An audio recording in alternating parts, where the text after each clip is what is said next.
So this first question is about the occupation, and it can also be about your winter Occupy here in Brooklyn.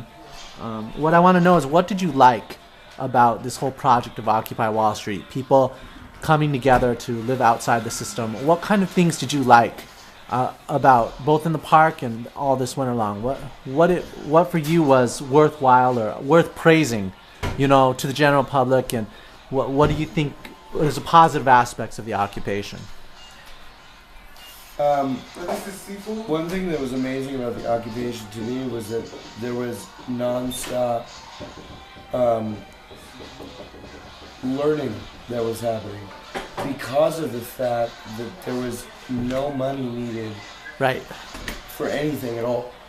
And we would all end up dealing with one another and learning, and you would see people have conflicts and work through the conflicts and be forced to, because they had no need to leave or go anywhere else because everything was free, so they all had to learn. We all had to learn how to get along with one another and how to learn. Right.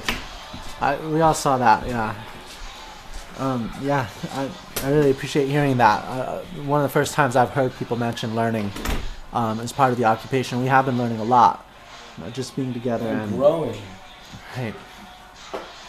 So, the other question would be, what could have been different?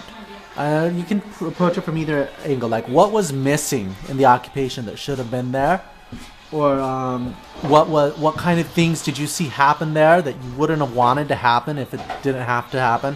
What kind of things happened that you wish didn't have to happen, or what could have been better? What could have been added to the occupation that would have made it that much more praiseworthy? We had a lot of tissue.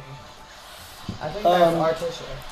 I think that if there was, at the time of Zuccotti Park, when it was at its highest point of population, if there were a bigger space, Right. because there were thousands and thousands of people coming to view, if not participate in walking, at least walking through the park. If there were a larger space at that time, I feel that a lot more could have happened due to that fact. Yeah, people were staking out claims of places. A lot of people were coming in and finding no place to sleep just because the park was completely occupied. Yeah, it wasn't so much at that time only about homelessness, though. I think that the movement has grown into being more focused on homelessness. Can I get But that at that tissue? time, I didn't really feel that it was focused on No. that. And the people living there were not all homeless. No, they came from everywhere in the country just to participate. Yeah, Yeah, I mean, that was one of the big questions, where were you from? And you never knew what, Argentina, Colombia, Russia, China, you never knew who you were going to talk to from where. exactly. And that was like one of the most beautiful things about the park, in my opinion. Me too. I feel the same. Then, why don't you give us some thoughts on now we're into April. It's been so many months. That most of the people are at Union Square. What do you think about the movement now? What's the state of the movement now? I feel like the movement has been spread out. I can only speak for New York because I haven't participated in the movement elsewhere. Right. But I feel like there's pockets of us, including this apartment, that have all been forced out by the law, by the police, which isn't even necessarily the law. So I should specify the police. And it's just as strong, if not stronger, than it was when it began. But we are not allowed to come together as one for this purpose. No. And it's very obvious, and it's extremely irritating and Aggravating. saddening. It's aggravating And when you aggravating. realize what. Yes. Yeah, I hear you there. And we do have people trying to stay at Union Square. We had some people, I don't know if you know, sleep outside the banks a couple of days ago after we get evicted at night.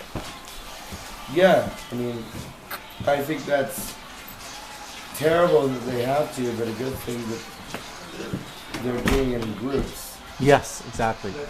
That's the key point. So this last part is specifically these videos are being taken. This is for the Vision and Goals Working Group, which is a working group that is aiming to try to brainstorm or dream up the future world. Once the efforts we're doing in the Occupy here are successful, once people see the way of life we are trying to show is the optimal one for humans and less enslaving. Once that message overcomes, that the evil systems we have, what kind of world can we have? Like, based on our human potential, our human resources, the planet's resources, what kind of world can we expect to live in? Just share some of your thoughts about the kind of world you'd like to see 20 years down the road, 30 years down the road when the occupation succeeds. Well, that's a hard question, but I think like specific images really help. Like people have been talking about all sorts of things like biodiversity, things like this. But we're looking for each person's vision. I think what it all comes down to, for me, through the movement, was learning to deal with differences and being forced to, and not being forced to not deal with differences, which is what I think that our current situation is here in this country, is that we have a law system that prevents, if the law comes to you and tells you, to the police, that you're doing something wrong, they don't care, nor do they have to care. They're not supposed to care what you think. They're supposed to care to arrest and basically violate you in order to prove a point.